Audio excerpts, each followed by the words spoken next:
Hi friends, welcome to ஜெயித்து காட்டும். Summer season ஆரம்பிச்சாச்சுங்க. இந்த சம்மர்னாலே வெயில் அதிகமா இருக்கும். ஏப்ரல் மே வந்துட்டாலே போதும் வெயிலோட ஹீட் தாங்க முடியாது. வெளியில போய் வேலை விஷயமா அலையறவங்க, வெளியில சுத்துறவங்க எல்லாருமே வெளியில போன பிறகு தேடுறது ஏதாவது ஜில்லுன்னு குடிக்கலாமா அப்படின்னு தான் எல்லாருமே பார்ப்போம். இந்த சம்மர் டைம்ல அதிகமா லாபம் தரக்கூடிய ஒரு பிசினஸ் பத்தி தான் பார்க்க போறோம். நீங்களும் இந்த பிசினஸ் சம்மர்ல பண்ணி ஒரு 1000 ரூபாய் இன்வெஸ்ட்மெண்ட்ல டெய்லி 3000 ரூபாய் சம்பாதிக்க முடியும். இந்த பிசினஸ் நீங்க பார்ட் டைமா ஃபுல் டைமா எப்படினாலும் பண்ணலாம். இது உங்களோட வசதிக்கு தக்க எப்படினாலும் இந்த பிசினஸ் நீங்க பண்ணிக்கலாம். இது என்ன பிசினஸ்னு பாக்குறதுக்கு முன்னாடி நம்ம சேனல்ல இன்னைக்கு தான் புதுசா பாக்குற வியூவர்ஸ் சேனலை சப்ஸ்கிரைப் பண்ணி பக்கத்துல இருக்க பெல் பட்டனை தட்டி விட்டுருங்க.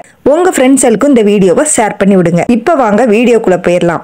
இன்னைக்கு பார்க்க போற பிசினஸ் ஐடியா என்னன்னா இளநீர் பிசினஸ். இந்த பிசினஸ் நீங்க அனுபவம் இருக்கிறவங்க தான் பண்ண முடியும், இளநீர் வெட்டி கொடுக்க தெரியணும் அப்படின்லாம் நினைக்காதீங்க. இப்ப எல்லாத்துக்குமே மிஷின் வந்துட்டு 8000 ரூபாய் தான் வரும். அதை வச்சு யாருனாலும் இந்த பிசினஸ் செய்யலாம். இந்த இளநீ பிசினஸையே 2 டைப்ல டிஃபரெண்டா பண்ணலாம். அது எப்படின்னு இந்த வீடியோல நம்ம பார்ப்போம். நார்மலா நம்ம இளநீ பிசினஸ் பண்றதுக்கு கடைகள்லாம் தேவைப்படாது. ரோட்டோரத்துலயோ அல்லது ஹைவேலயோ மரத்தடியிலயோ எங்கேயோ ஒரு இடத்துல டென்ட் மாதிரி போட்டுட்டு ஒரு சின்ன டேபிள் போட்டு கூட நீங்க பண்ணலாம். மக்கள் அதிகமா வந்து போற இடமா பார்த்து ஒரு மரத்தடியில கூட இது பண்ணலாம். இந்த இளநீர் பிசினஸ் பண்றதுக்கு நல்ல இளநியா பார்த்து வாங்கணும். அதுதான் ரொம்ப ரொம்ப முக்கியம். அதுக்கு நீங்க தேங்காய் நிறைய விளையிற இடம், தென்னந்தோப்புகள்லாம் நிறைய வச்சிருப்பாங்கல்ல, அத மாதிரி இடங்கள்ல போய் அங்க உள்ள தென்னை விவசாயிகளை பார்த்து பர்ச்சேஸ் பண்ணிக்கலாம். ஹோல்சேலா வாங்கும் போது ஒரு இளநீ உங்களுக்கு 20 ரூபாய்க்கே கிடைக்கும். சிட்டி சைட்ல எல்லாம் இளநீ வாங்கினா ஒரு இளநீ 50 ரூபா 60 ரூபாய்க்குலாம் விற்கிறாங்க. வில்லேஜ் சைட்ல கொஞ்சம் கம்மியா 40 ரூபாய்க்கு விற்கிறாங்க. லொகேஷனை பொறுத்து உங்களுக்கு கூட்டி குறைச்சி இதை விற்கிறாங்க. ஒரு இளநீல உங்களுக்கு 50 ரூபா வச்சு விற்கிறீங்க அப்படின்னா ஒரு இளநீல உங்களுக்கு 30 ரூபா உங்களுக்கு ப்ராஃபிட் கிடைக்குது. டெய்லி 100 இளநீ விற்கிறீங்க அப்படின்னா உங்களுக்கு 3000 ரூபாய் டெய்லி சம்பாதிக்கலாம். குறைஞ்சபட்சம் தான் நான் சொல்றேன். சம்மர்ல எல்லாம் இதோட அதிகமாவே நீங்க நல்ல இடம் பார்த்து கடை போட்டீங்கன்னா அதிகமாவே சம்பாதிக்கலாம்.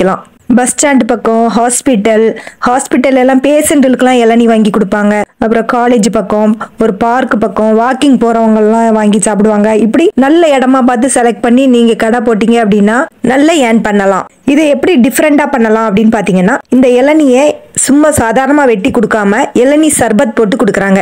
மதுரையில ஒரு கடையில பயங்கர கூட்டம், கியூல நின்று வாங்குறாங்க.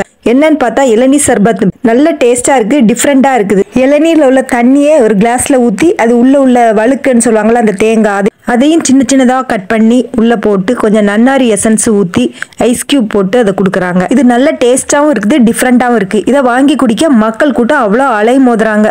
ஒரு கிளாஸ் 50 ருபீஸ்க்கு விற்கிறாங்க. 100 கிளாஸ் அடிச்சு கொடுத்தாங்க அப்படின்னா அவங்களுக்கு 5000 ரூபாய் ப்ராஃபிட் கிடைக்குது. எப்பவுமே செய்யற மாதிரி ஒரே மெத்தட்ல கொடுக்காம கொஞ்சம் டிஃப்ரெண்டா கொடுக்கும்போது மக்கள்கிட்ட அந்த பிசினஸ் சக்சஸ் ஆக தான் செய்யுது. இன்னொரு மெத்தட் எப்படி அப்படின்னு பாத்தீங்கன்னா அது கொஞ்சம் ஹைடெக்கா இருக்கும். இது கொஞ்சம் இன்வெஸ்ட்மெண்ட் கொஞ்சம் ஜாஸ்தியா இருக்கும். இளநீர் வண்டின்னு சொல்லி இப்ப மார்க்கெட்ல அவைலபிளா இருக்கு. அதுல நீங்க இளநீர் போட்டு வைக்கிறதுக்கும் ஸ்டோரேஜ் பாக்ஸ் மாதிரி இருக்கு. அதுல கீழே வீல் மாதிரி கொடுத்திருக்காங்க. அதனால நீங்க ஒரு இடத்துல இருந்து இன்னொரு இடத்துக்கு நகர்த்தி கொண்டு போகலாம். இதனால கடை உங்களுக்கு தேவைப்படாது. மக்கள் எங்க அதிகமா கூடுறாங்களோ அந்த இடத்துல நீங்க இந்த வண்டியை கொண்டு போய் வச்சு நீங்க பிசினஸ் பண்ணலாம். ஒவ்வொரு நாள் ஒவ்வொரு ஏரியால கூட நீங்க பண்ணலாம். ஒரே இடத்துல போடணும்னு அவசியம் கிடையாது. அது மட்டும் இல்லாம இளநியை சில் பண்ணி கூலிங்கா கொடுக்கறது கூட அதுல ஆப்ஷன் இருக்குங்க. இளநியை கட் பண்றதுக்கு அதுல மிஷின் மாதிரி கொடுத்திருக்காங்க. மேல் பகுதி லேயரா அப்படி வெட்டி கொடுத்துரும். ஹோல் பண்றதுக்கு பஞ்சிங் மிஷின் இருக்கு. அதுல வச்சு ஹோல் பண்ணி சில் பண்றதுக்கு ஸ்டோரேஜ் இருக்கு. அதுல நீங்க ஊத்திட்டீங்க அப்படின்னா 1 to 2 நிமிஷத்துக்குள்ள அது சில் ஆயிரும். நீங்க கிளாஸ்ல பிடிச்சு நீங்க கஸ்டமருக்கு கொடுக்கலாம். இந்த இளநீ வண்டியெல்லாம் வாங்கி நீங்க காலேஜ் பக்கம்லாம் நிப்பாட்டினீங்கன்னா உங்களுக்கு சில் இளநீ குடிக்கலான்ட்டு ஸ்டூடெண்ட்ஸ் எல்லாம் நிறைய பேர் வருவாங்க. உங்களுக்கு பிசினஸ் செமையா நடக்கும். நல்ல கிரௌட் அதிகமா இருக்கிற இடமா பார்த்து நீங்க செலக்ட் பண்ணி பண்ணீங்கன்னா இந்த சம்மர்ல ஒரு அமௌண்ட்டை நீங்க அள்ளிடலாம். இந்த பிசினஸ் நிறைய பேர் பண்ணி சக்சஸ்ஃபுல்லா ஜெயிச்சிட்டு இருக்காங்க. ஓகே ஃப்ரெண்ட்ஸ், இளநியை வச்சு 2 டைப்ல டிஃப்ரெண்டா எப்படி பண்றது அப்படின்னு இந்த வீடியோல பார்த்தோம். அடுத்த வீடியோல இதோட ஒரு சூப்பரான ஒரு பிசினஸ் பத்தி பார்ப்போம். அதுக்கு நீங்க செய்ய வேண்டியது இந்த வீடியோக்கு ஒரு லைக் போட்டுட்டு சேனலை சப்ஸ்கிரைப் பண்ணாம இது வரைக்கும் பார்த்துட்டு இருந்தீங்கன்னா சப்ஸ்கிரைப் பண்ணி வச்சுக்கோங்க. உங்க ஃப்ரெண்ட்ஸ்களுக்கு ஷேர் பண்ணி விடுங்க. இந்த பிசினஸ் பத்தி ஏதாவது டவுட் இருந்தா கமெண்ட்ல கேளுங்க. தேங்க்யூ.